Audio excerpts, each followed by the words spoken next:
Meus caros amigos e amigas, muito boa noite. Estamos aqui nos preparando para a nossa reflexão sobre a liturgia deste domingo. A liturgia de uma solenidade importantíssima, que é a solenidade da ascensão do Senhor ao céu. A igreja celebra vários tipos de celebrações litúrgicas. Temos as festas, temos as memórias dos santos, mas a festa mais importante é quando a igreja chama de solenidade. Né? São os pontos mais importantes. O Natal, por exemplo, a paixão de Cristo, né?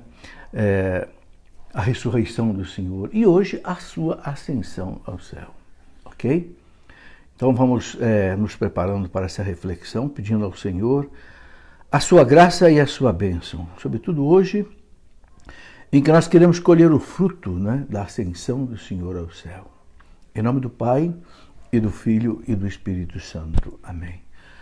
Vinde, Espírito Santo, vinde encher os corações dos vossos fiéis, e vinde acender neles o fogo do vosso amor. Enviai, Senhor, o teu Santo Espírito, e tudo será criado, e renovareis a face da terra. Oremos, ó Deus, que instruíste os corações dos vossos fiéis, com a luz do Espírito Santo. Fazei, Senhor, que apreciemos retamente todas as coisas segundo o mesmo Espírito e gozemos sempre da sua consolação. Por Cristo nosso Senhor. Amém. Pedimos, ó Jesus, que sobe ao céu neste dia de hoje, que derrame sobre nós a luz, a inspiração do Espírito Santo, para que nós possamos compreender essas leituras da Sagrada Escritura com a mesma inspiração que receberam aqueles que escreveram estas mesmas leituras. Que tudo seja, Senhor, para a vossa maior glória, que seja para a edificação da igreja, que seja para a salvação das almas. Amém. Em nome do Pai, e do Filho, e do Espírito Santo. Amém. Muito bem, meus amigos e amigas, muito boa noite a vocês que estão aí já sintonizados conosco. Está vendo aí a Rosane, Maria Lúcia, Francisca Araújo, Marco Aurélio, boa noite. Marta Helena, boa noite também. Lucimara Ted Aguiar. Muito bem, hoje nesse domingo nós celebramos uma solenidade importantíssima, que é exatamente Jesus que volta para o céu. Nós vimos no Evangelho de hoje, que é o Evangelho do sábado e não do domingo, Jesus dizendo para os discípulos, né? Eu vim do Pai e agora eu volto para o Pai, né? Mas eu vou ser o intercessor de vocês. Tudo que vocês pedirem em meu nome, eu vou-lo atenderei. Ele é o mediador entre Deus e os homens. Isso aconteceu por causa, então, da sua ascensão, né? Que é, assim podemos dizer, a culminação, né, da ressurreição de Cristo, né? Ele ressuscitou, ficou 40 dias aqui na terra dando suas últimas instruções aos apóstolos, diz o evangelista São Lucas, e depois ele foi para o céu, né? Ele disse a Madalena, não me detenha, porque eu ainda não subi para o meu Deus e para o vosso Deus. O que significa aquela expressão, né? João, capítulo 20, versículo 17, eu vou para o meu Pai e vosso Pai, né? É que a glória de Cristo não tinha se manifestado ainda. Ele tinha ressuscitado, mas a glória dele não tinha ainda totalmente se manifestado. Só quando ele voltasse, então, para o céu, né? Mas ele fala no final do Evangelho, né, de São Mateus, Mateus 28, 18, né? Ele fala, antes de subir ao céu, foi-me dado todo o poder no céu e na terra. Por isso, eu mando vocês, ide a todas as nações, né? Pregai o Evangelho, batizai em nome do Pai, do Filho e do Espírito Santo. Amém. E a última frase do Evangelho de São Mateus é muito bonita, né? Mateus 28, 20. Eis que eu estou convosco todos os dias até o fim do mundo.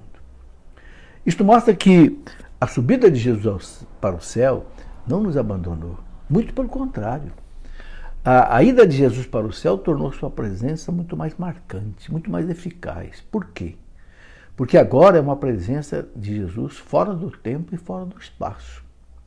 Quando Jesus vivia no meio dos apóstolos, ele estava ali como nós, preso no tempo, preso no espaço. Nós estamos aqui e não podemos estar ali, não é? Jesus também ficou assim. Porque ele se fez homem, ele se submeteu a todas as leis humanas da nossa natureza. Mas agora ressuscitado, né? Na glória do Pai, né? Agora ele está em toda parte. Agora não tem mais tempo, não tem mais espaço para ele, né? Então, ocorre que a sua presença junto de nós hoje é uma presença muito mais íntima, né? Porque é uma presença para cada um, né?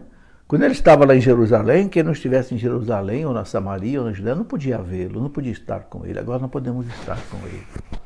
Estar com ele na Eucaristia, estar com ele pelo Espírito Santo na nossa alma, né? Ele falou para os apóstolos na Santa Ceia, né?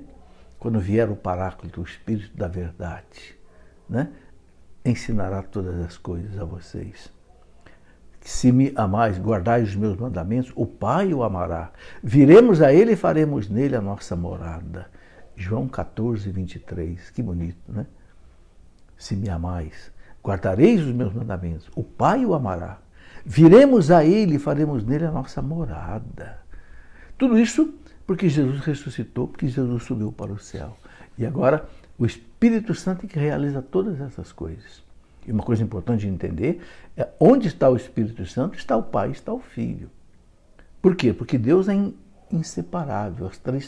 As três pessoas são indivisíveis. Ensina a teologia. Onde está um, está o Deus total. Ok? Bom, então as leituras de hoje colocam isso para nós. Agora eu quero ir colocando as leituras para a gente entender o que a igreja quer nos mostrar com essas leituras, né? Essa presença forte de Jesus agora ressuscitado, né?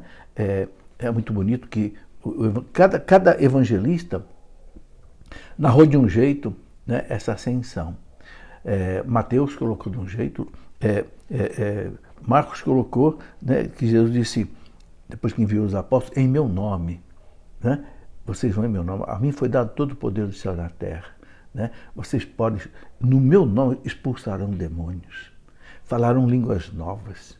Se, né, forem picados por alguma serpente venenosa, não lhes fará mal. Né?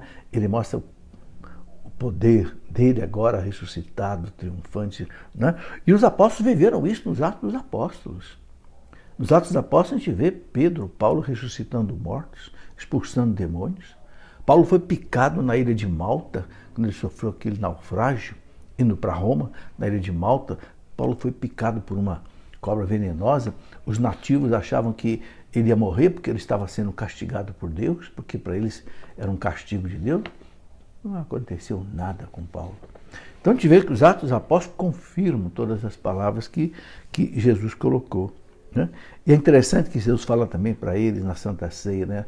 No capítulo 14 de São João, no versículo 2 e 3, Jesus diz, eu vou voltar para o Pai e eu vou preparar um lugar para vocês. Depois eu vou voltar, vou levá-los comigo, eu quero que onde eu esteja, vocês estejam também. Ah, que coisa boa, né? Sabe que Jesus, diante do Pai, prepara um lugar para nós.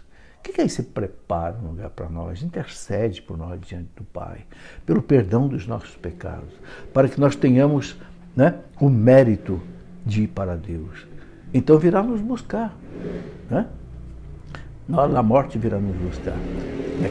Naquela oração que nós rezamos muitas vezes depois da missa, né? Alma de Cristo, santificai-me, corpo de Cristo, salvai-me, sangue de Cristo, inebriai-me, água do lado de Cristo, lavai-me, paixão de Cristo, confortai-me, meu bom Jesus, escutai-me, dentro das vossas chagas escondei-me, não permitais que de vós eu me aparte, do espírito maligno defendei-me, na hora da minha morte chamai-me.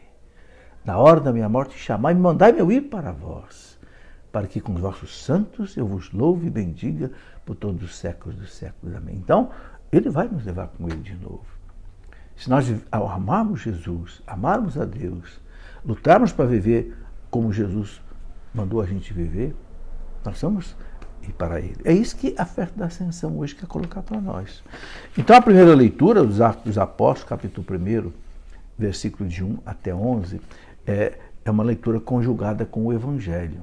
Né? Tanto os Atos dos Apóstolos, que foi escrito por São Lucas, como o Evangelho de hoje, que é de Lucas também, 46 até 53, São Lucas falando do mesmo acontecimento, da Ascensão. Aqui ele começa os Atos dos Apóstolos, né? É Lucas 1, versículo 1. Ele diz, no meu primeiro livro, ó Teófilo. Teófilo é um cristão que ele tinha escrito o Evangelho e tinha, assim, confiado a Teófilo. Porque naquele tempo era muito difícil escrever, não tinha publicação de livro como hoje, não havia imprensa, então era tudo manuscrito. Então, quando alguém escrevia algum livro importante, como por exemplo Lucas escreveu, os Atos dos Apóstolos e o Evangelho, então ele encarregou Teófilo de propagar aquilo. Certamente Teófilo, alguém que tinha dinheiro, alguém que tinha meios para poder fazer isso. E é bonito o nome dele, Teófilo. Teos de Deus e filos de amigo, amigo de Deus. Certamente era alguém cristão. Né? Então, São Lucas diz, no meu primeiro livro, Teófilo, já tratei de tudo o que Jesus fez e ensinou. Olha, tudo o que Jesus fez e ensinou. Foi Jesus quem fez tudo aquilo. Não tem esse negócio que as comunidades, a posteriori, que inventaram essas coisas. Não. A teoria herética de Rudolf Bultmann, né? Aquele teólogo alemão que quis dizer que não, o Evangelho não foi escrito pelos apóstolos, não, foram as comunidades mais tarde, porque o Cristo da fé não é o mesmo Cristo da história. Heresia. Aqui Lucas está dizendo, né? Tratei de tudo que Jesus fez e ensinou. A igreja não tem dúvida de dizer que os 4 evangelhos são históricos. Mateus, Marcos, Lucas e João. Né? Desde o começo até o dia em que foi levado para o céu. Depois de ter dado instruções pelo Espírito Santo aos apóstolos que ele tinha escolhido. Deu todas as instruções, né? E foi. Foi a eles que Jesus se mostrou vivo depois de sua paixão, com numerosas provas. Vemos isso, né? Nos evangelhos. Durante 40 dias apareceu-lhes falando do reino de Deus. Por quê? Porque Jesus veio instaurar na terra o reino de Deus. E entregou esse reino na mão da igreja, dos apóstolos. Né? Está lá em Lucas 12:32, né? Pequeno rebanho, não tenham medo, porque foi do agrado do Pai dar-vos o reino. Entregou esse reino na mão dos apóstolos. Durante uma refeição, deu-lhes esta ordem: não vos afasteis de Jerusalém, mas esperai a realização da promessa do Pai, do qual já vos falei. Né? João batizou com água, vós, porém, sereis batizados com o Espírito Santo dentro de poucos dias. Aí aconteceu o Pentecostes. No outro domingo que vem, nós vamos celebrar Pentecostes, a descida do Espírito Santo. É interessante notar isso, meus irmãos, o que Jesus diz aqui. Não vos afasteis de Jerusalém, mas esperai a realização da promessa do Pai, da qual vós me ouvistes falar. João batizou com água, mas vocês vão ser batizados no Espírito Santo. Então, os que estavam reunidos perguntaram a Jesus. Olha que interessante isso. É agora, Senhor, que vais restaurar o reino em Israel? Olha o sentido da pergunta. Quando eles viram Jesus ressuscitado, 40 dias, né? Ninguém segura mais esse homem. É agora, Senhor, que o Senhor vai restaurar o reino em Israel? Ou seja, eles achavam ainda, os apóstolos, que Israel fosse voltar ao apogeu daquele reino de Salomão, de Davi, um reino temporal, um reino político, um reino social, né? Jesus disse, não é nada disso. Sabe, gente, infelizmente, entrou na igreja uma certa teologia da libertação marxista que pensa isso. Que o reino vai ser uma coisa social, política, econômica. Não, não é isso. Olha o que Jesus responde para os discípulos aqui. Não vos cabe saber os tempos e os momentos que o Pai determinou com a própria autoridade. Não compete a vocês saber dessas coisas. Mas recebereis o poder do Espírito Santo que descerá sobre vós para seres minhas testemunhas em Jerusalém, em toda a Judéia, na Samaria, até os confins da terra. Então os apóstolos pensavam que fosse assim, cruzar os braços, e agora Jesus é que vai fazer tudo. É agora que o Senhor vai restabelecer o reino em Israel. Jesus diz, não, nada disso. Eu já fiz a minha parte, estou voltando para o céu. Vocês vão voltar para Jerusalém, vão aguardar o cumprimento da promessa, vão receber o Espírito Santo, porque sem o Espírito Santo vocês não conseguem fazer nada. E aí sim, no poder do Espírito Santo, vocês vão ser minhas testemunhas. na Judéia, na Samaria, até os confins do mundo. Até o Brasil, a China, né? Os Estados Unidos, o México, vocês vão ser minha testemunha. Né? É o que acontece hoje. Aqueles que são evangelizadores são movidos pelo poder do Espírito Santo. O Espírito Santo é o agente da evangelização. Depois de dizer isso, Jesus foi levado ao céu. Levado ao céu, a sua ascensão, à vista deles. À vista deles, eles viram. É importante entender que ascensão é diferente de assunção. Jesus teve a sua ascensão ao céu, pelo seu próprio poder divino. Maria teve a sua assunção, ela não tem poder divino, ela foi levada por Deus para o céu, na festa da Assunção de Nossa Senhora, que nós celebramos no dia 15 de agosto. Né? E eu acho interessante isso que São Lucas escreve aqui, à vista deles. Interessante que os apóstolos não viram Jesus ser ressuscitado, não viram Jesus ressuscitar, mas tiveram com ele depois de ressuscitado. Mas eles viram Jesus ir para o céu. É interessante isso. Os teólogos dizem que é para que então a fé deles se fortalecesse. Né? Temos agora a certeza que o nosso Senhor, o nosso Messias, está no céu. E leva com ele a nossa humanidade, que não deixou de ser homem. O homem então volta para a glória da Santíssima Trindade, que tinha perdido no paraíso. Isso é muito importante entender, meus irmãos, na festa de hoje. No paraíso terrestre, o homem, a humanidade foi expulsa da convivência com Deus, da comunhão com Deus, por causa do pecado. Jesus agora mata o pecado. É o Cordeiro de Deus que tira o pecado do mundo com seu sangue e com sua morte. E volta para Deus na sua humanidade, cabeça da igreja, com todos nós ligados a Ele pelo batismo. Então nós voltamos para a comunhão com Deus. Restabeleceu-se, né, aquilo que Deus queria desde o começo, a humanidade ligada a Ele. Né? Isso é muito importante a gente entender. E eu quero aqui colocar mais um detalhe importante na celebração da festa de hoje. Né? Eu gosto de repetir isso, porque é algo muito importante. Quando a igreja celebra uma solenidade como essa, não é apenas uma lembrança, uma mnemone, não, é uma anamnese. É diferente, até a palavra do grego. Mnemone é apenas uma lembrança. Anamnese não, é uma presentificação. Quando a igreja celebra a ascensão, né, nós estamos, a ascensão de Jesus está na nossa frente. Não é uma outra ascensão, uma repetição, uma multiplicação, não, é a única ascensão de Jesus se faz presente. Por quê? Porque as ações de Deus são teândricas, quer dizer, são humanas e divinas e o tempo não esgota as ações de Deus.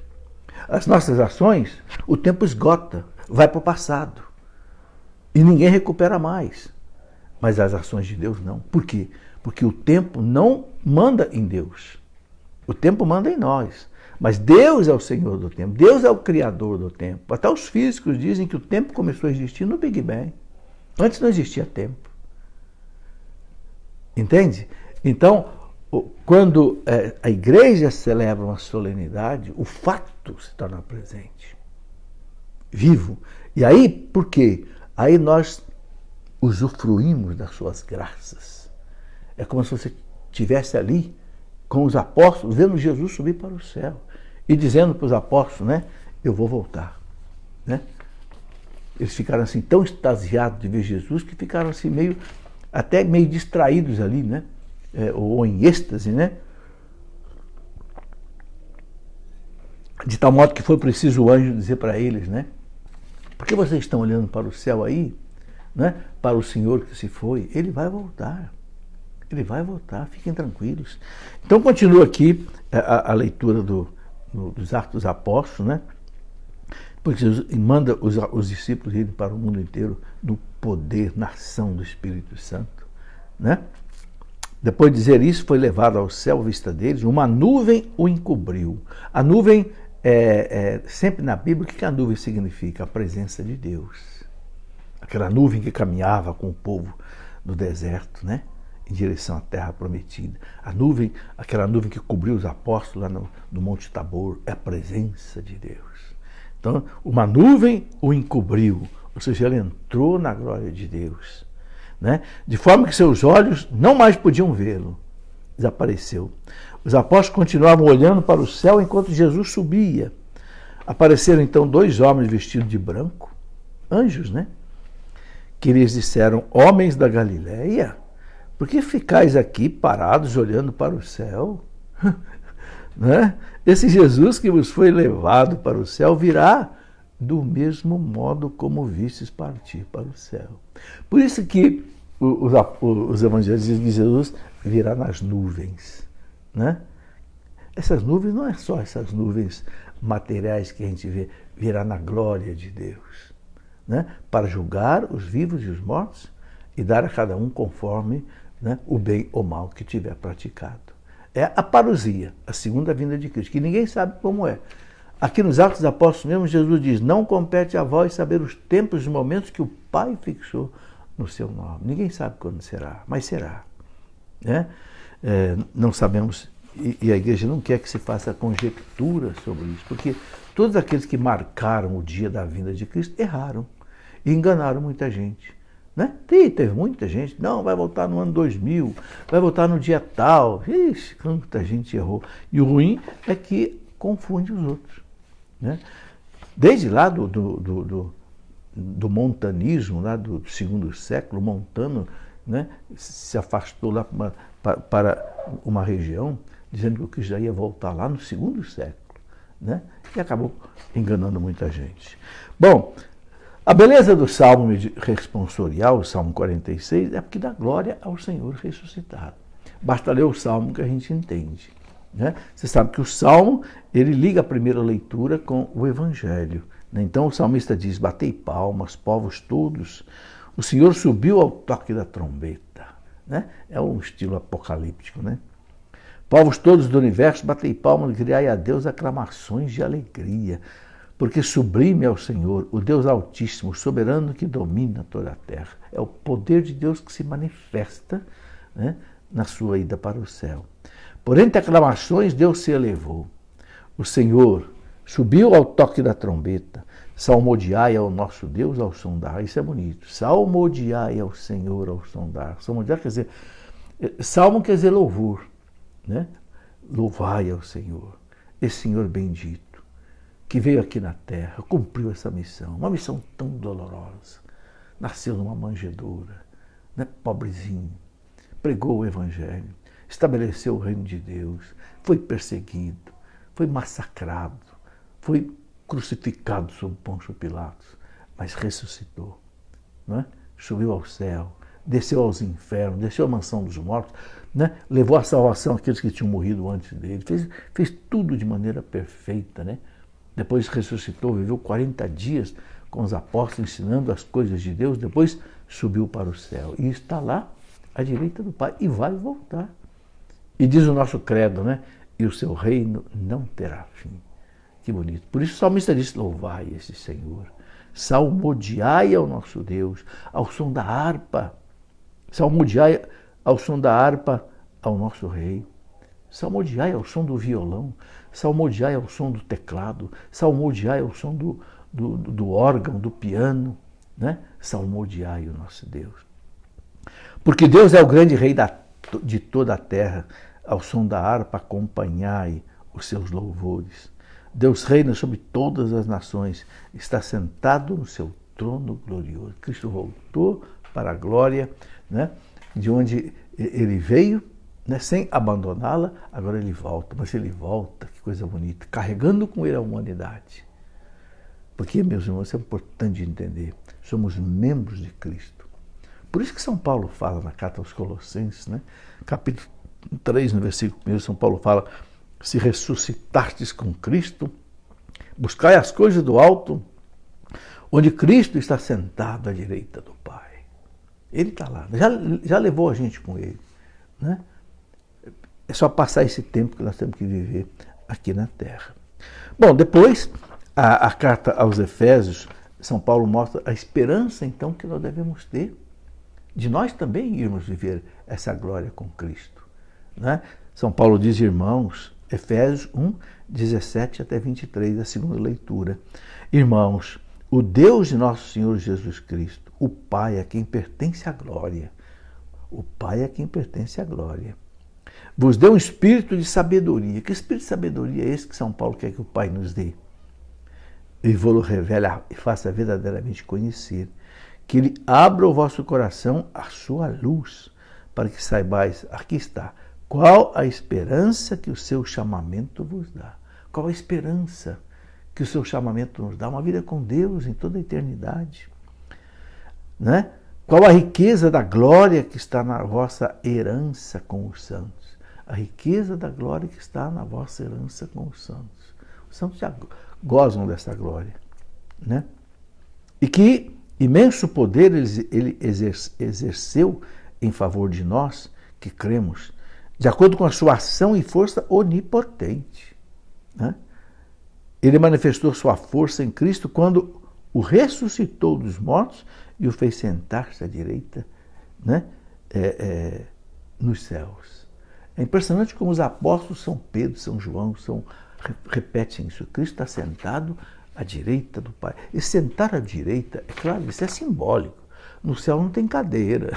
É que na terra era assim, o rei sentava num trono e a autoridade mais importante sentava à sua direita, né? E a rainha à sua esquerda. Então, o sentar-se à direita de Deus significa tem todo o poder de Deus, né? Especialmente Ele que tem a mesma natureza do Pai. Então, a segunda leitura coloca isso bem claro, né? Cristo está bem acima de toda autoridade, poder, potência, soberania ou qualquer tipo que se possa mencionar, não somente nesse mundo, mas ainda no mundo futuro. O que Paulo quer mostrar aqui? A glória do Cristo ressuscitado na presença de Deus. Tudo está submetido a Ele. Né? São Paulo também dizendo aqui, Ele pôs tudo sob os seus pés e fez dele, que está acima de tudo, a cabeça da igreja. A cabeça da igreja, que é o seu corpo, a plenitude daquele que possui a plenitude universal. Está aí, Cristo possui a plenitude universal. Ele tem todo o poder sobre o mundo. Agora, Ele é a cabeça da igreja. A cabeça, meus irmãos, é que conduz a nossa vida.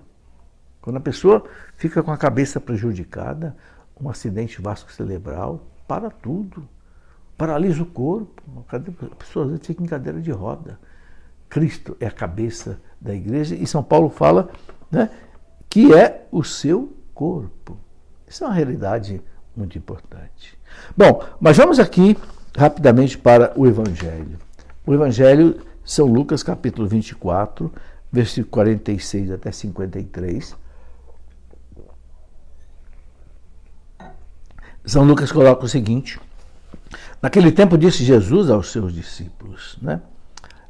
Aqui é aquela narração, Jesus caminhando com os discípulos de Emaús. Aqueles dois que eram discípulos de Jesus, moravam em Emaús, mais ou menos a 10 quilômetros de Jerusalém.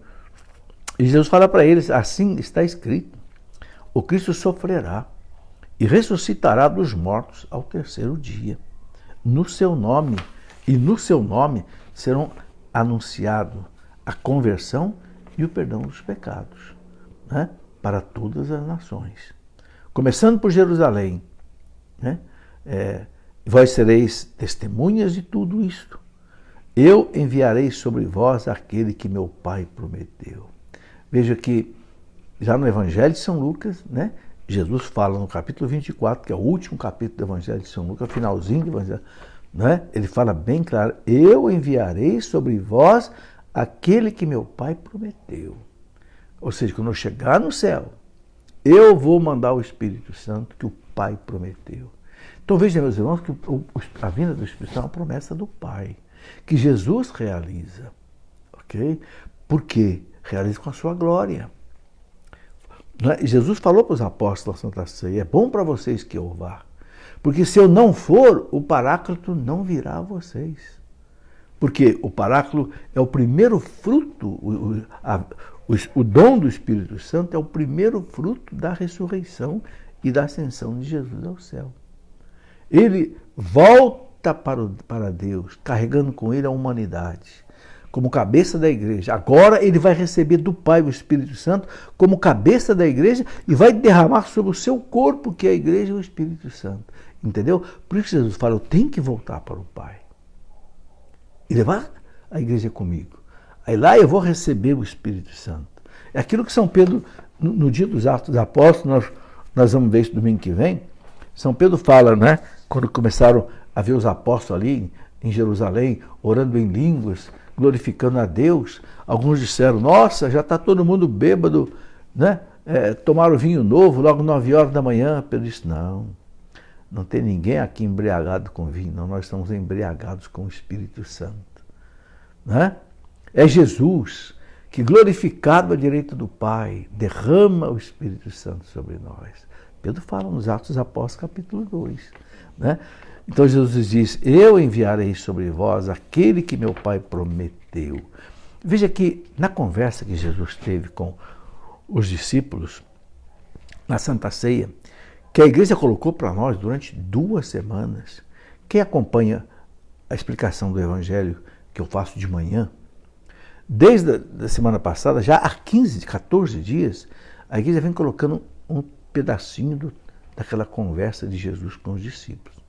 E o que Jesus falou ali? No Evangelho, São João capítulo 14, versículo 15. Se me amais, guardareis os meus mandamentos. E eu rogarei ao Pai. Ele vai rogar, ele é o intercessor. Eu rogarei ao Pai.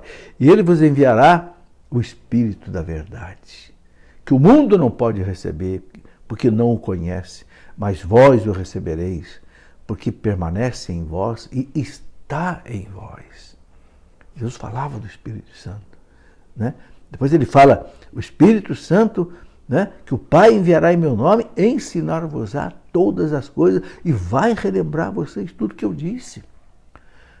Na Santa Ceia, Jesus repetiu 3 vezes a promessa de mandar o Espírito Santo. É no Evangelho de São João, capítulo 14, versículo 15, depois versículo 25, e depois no capítulo 16, versículo 12 e 13, quando ele fala para os apóstolos, né? Eu ainda tenho muitas coisas para ensinar para vocês, mas vocês não estão preparados para ouvir agora. Mas quando vier o Paráclito, o Espírito da verdade, ensinar-vos-á toda a verdade. Que promessa fantástica, meus irmãos.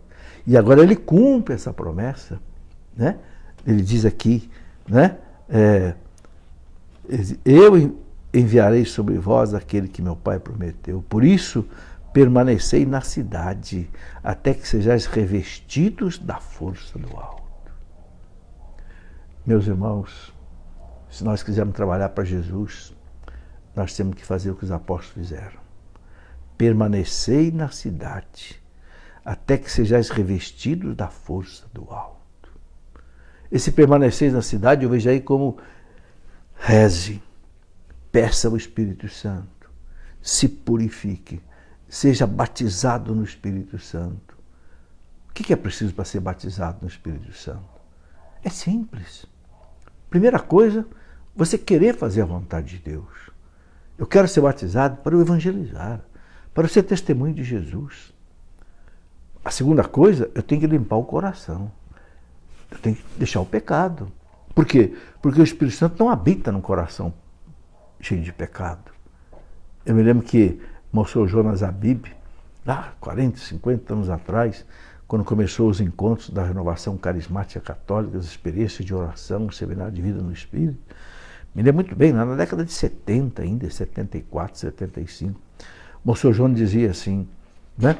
O Espírito Santo está pronto para encher qualquer tipo de vaso.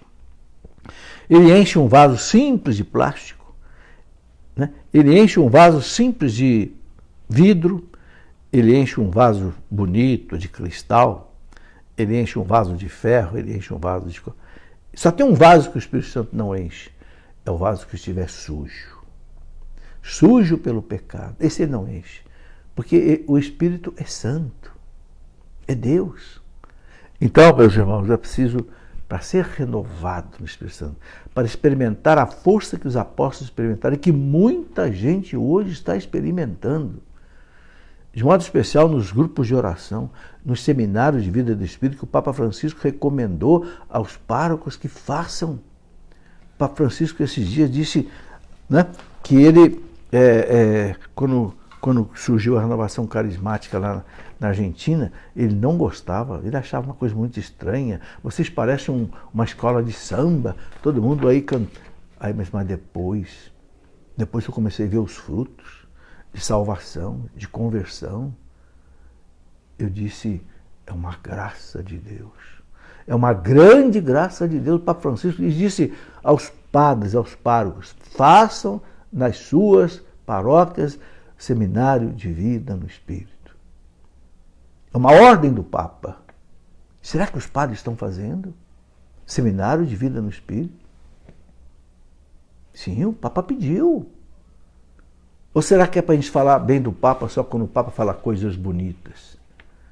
Mas quando o Papa dá uma ordem, os padres, os párocos, façam nas suas paróquias o seminário de vida no Espírito, para que as pessoas sejam renovadas no Espírito Santo, sejam batizadas no Espírito Santo, sejam como os apóstolos, testemunhas de Cristo. Então, essa citação aqui, por isso permanecei na cidade, até que sejais revestidos da força do alto. Eu vejo isso. Meu irmão, não se meta a pregar o Evangelho por aí só pela sua força, que você vai sair quebrado, desanimado, cansado. É o que acontece com muitos padres e muitos leigos. Não, sem a força da oração, sem o poder do Espírito Santo, o demônio derruba a gente. Claro que derruba. Ele não quer que o reino de Deus seja implantado. E aquele que testemunha Jesus está implantando na terra o reino de Deus, expulsando o reino de Satanás. Então Jesus levou-os para fora, até perto de Betânia. Ali ergueu as mãos e abençoou-os.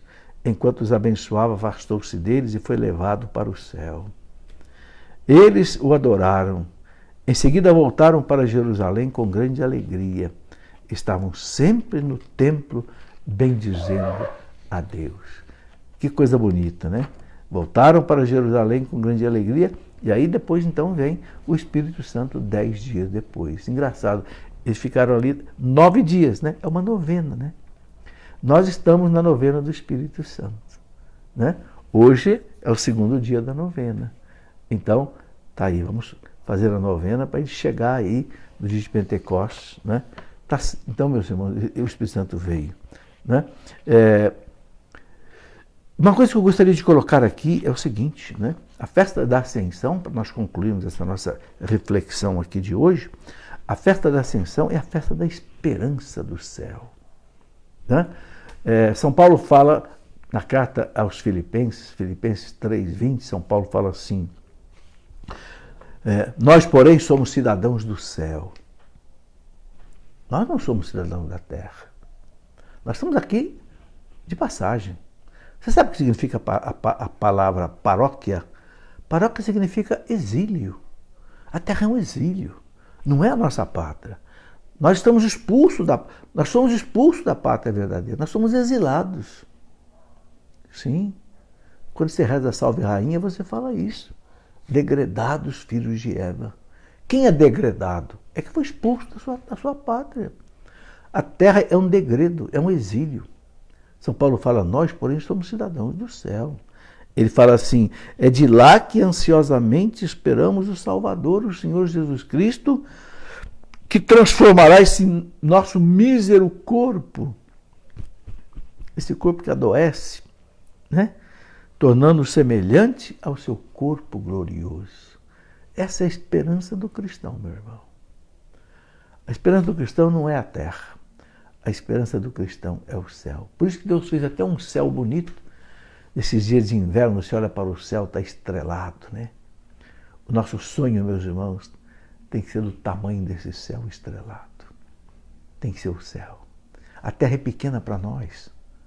A terra não satisfaz o nosso coração.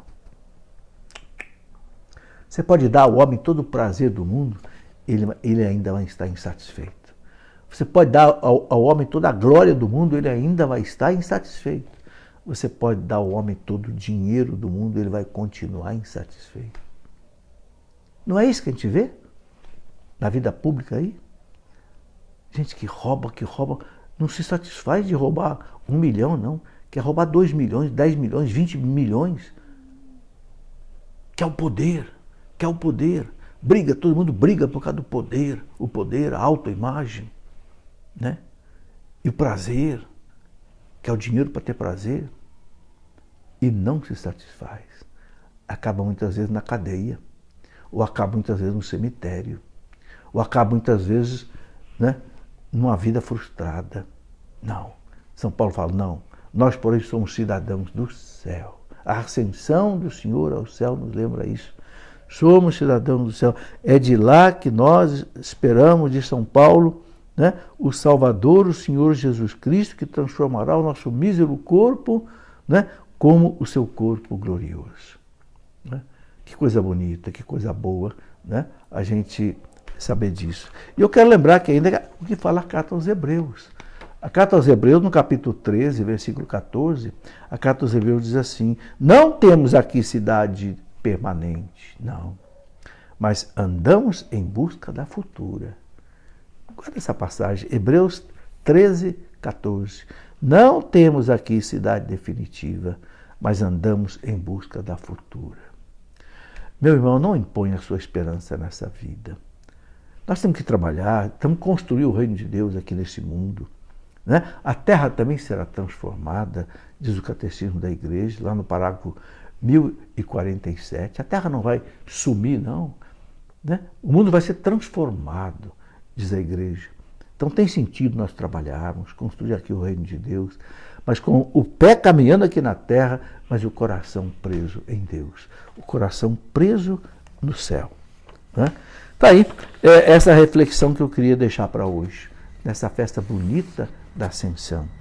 Que Deus conceda a você essa alegria, né, da festa de hoje, da solenidade de hoje. E eu quero terminar, concluir essa oração, essa reflexão, rezando um pouco com você, pedindo ao Senhor que prepare o nosso coração nessa semana para nós recebermos também nós o Espírito Santo.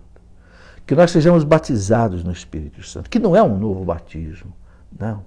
É apenas uma renovação, é um reavivamento espiritual. Temos o Espírito Santo já em nós, se a gente não está em pecado mortal, mas muitas vezes esse Espírito está preso, amarrado pela nossa vida tíbia, às vezes uma vida sem oração, uma vida sem reflexão, sem meditação da palavra de Deus, uma vida sem participação, né, nos sacramentos. Então o Espírito Santo fica às vezes meio acuado, amarrado. Gente. Temos que soltar o Espírito Santo. E para isso eu já falei, é preciso querer, né? E eu peço ao Senhor que nós queiramos fazer a tua vontade, que nós possamos deixar o nosso pecado, buscar uma confissão, se for preciso, né? E pedir o Espírito Santo. Jesus manda pedir o Espírito Santo. Lá no Evangelho de São Lucas, capítulo 13, versículo 11, Jesus diz assim: pedi e recebereis, buscai e acharei, batei e abrir-se-vos-á. Né? Quando o filho pede um pão, o pai não vai dar pedra. Quando o filho pede um peixe, o pai não vai dar uma cobra. Quando o filho pede um ovo, o pai não vai dar um escorpião. E Jesus fala: se vocês que são maus, pecadores, sabem dar coisas boas aos vossos filhos, quanto mais o Pai do céu vai dar o Espírito Santo aos que pedirem. O Pai vai dar o Espírito Santo aos que pedirem. Por isso, meus irmãos, que eu sempre começo as minhas reflexões: vinde, Espírito Santo. Vinde, enchei os corações nossos com o fogo do vosso amor. Enviai, Senhor, o teu Santo Espírito. Né? Pedi o Espírito Santo para que a gente tenha esse poder de testemunhar Jesus com alegria. Né? Mesmo com as provações da vida, como Jesus sofreu, mas com a alegria de nós sabermos que nós somos filhos amados de Deus. Esta é a nossa alegria. Nós não somos um amontoado de carne e ossos caminhando por esse mundo, como pensam os ateus, os materialistas, os filósofos que não acreditam em Deus. Não, não. Nós somos criados à imagem e semelhança de Deus. São Paulo diz, São João diz, nós somos filhos de Deus e somos de fato. Somos de fato. Senhor, então que tudo isso caia na nossa vida, no nosso coração e dê sentido à nossa vida nesse mundo. E a Senhora Virgem Maria, a Senhora nossa mãe, mãe da igreja, a Senhora que estava ali com os apóstolos no dia de Pentecostes, como que atraindo a presença do Espírito Santo, seu esposo divino. Traga também o Espírito Santo aos nossos corações, para que nós possamos ser aquilo que Deus quer que nós sejamos, testemunhas vivas de Jesus Cristo. Glória ao Pai, ao Filho e ao Espírito Santo, como era no princípio, agora e sempre. Amém. Muito obrigado, meus irmãos que me acompanharam até agora. Fica aí essa mensagem para vocês e certamente muito mais coisa Deus poderá falar no coração de vocês. Amém. Até o nosso próximo encontro, se Deus quiser, que poderá ser na segunda-feira.